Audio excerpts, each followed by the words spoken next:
During the PS2's life cycle, there were 3 big platforming mascots for the system, one of which being the Sly series. Sly Cooper and the Thievius Raccoonus was developed by Sucker Punch and was published by Sony. It was one of the earlier games developed by Sucker Punch, and of course, it's the first game in the series. To be honest, I remember seeing advertisements for the game, but I had no idea what the game was like until I actually played it. I know the game was received positively by critics and players, but what do I think of the game? Is it good, bad, or just meh? The game has a very straightforward story. It starts off with when Sly was very young. A gang of criminals had broken into his family's house and killed his parents, as well as stealing pages from a book called the Thievius Raccoonus. The book was a family treasure that detailed the thieving skills of the Cooper family ancestors. Sly was sent to an orphanage where he became best friends with Murray the hippo and Bentley the turtle. All grown up, they decide to track down the criminals who attacked Sly's family and take back the pages of the Thievius Raccoonus. That is pretty much the plot, and to be honest, I like it. I think it's a good introduction for the characters, especially for Sly. Him and Carmelita Fox are the most entertaining characters to me, while Bentley and Murray were just okay, but there were moments when they annoyed me. I also enjoyed the brief backstory for the villains. It helped make the villains more interesting.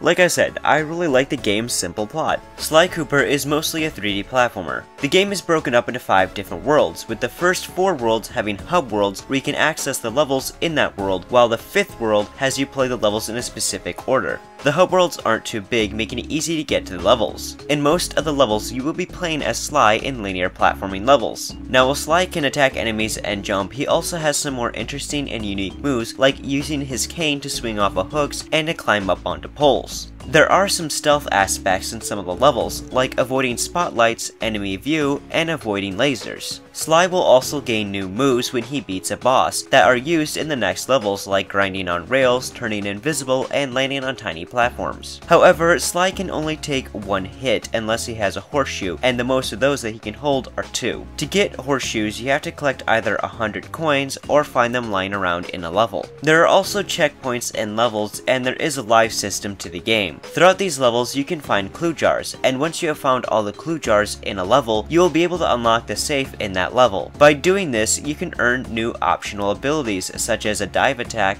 rolling, setting bombs, and even creating decoys. After you have beaten a level, you can play a time trial mode for that level to unlock extra concept goodies. The other levels, however, are mini-game-like levels ranging from using a turret to protect Murray, keeping crabs away from treasure chests, and my least favorite being racing ones. The racing levels are the most awkward to control, and they feel really out of place in terms of gameplay, but thankfully there aren't too many of these mini-game levels. There are also boss fights, which are mostly okay. They are enjoyable, but they aren't anything special. Visually, the game looks pretty good. The art style resembles that of comic books, which really fits the game's cartoon tone. The character models and animation are, for the most part, pretty good. However, there are moments when they look a bit stiff and awkward. The cutscenes, on the other hand, have some really great color and a comic book art style to them that's enjoyable to watch. As for the music, it's all quite good. There are some really nice atmospheric pieces in some of the levels that are, to me, the most memorable. In all honesty, the first Sly game is quite good. Sly's skills are very fun to use, and his levels are by far the greatest part of the game. The game also has a nice art style that really makes the game stand out. However, the mini-game-like levels are my least favorite part of the game, and feel very unnecessarily added. Sly Cooper and the Thievius Raccoonus is a good game.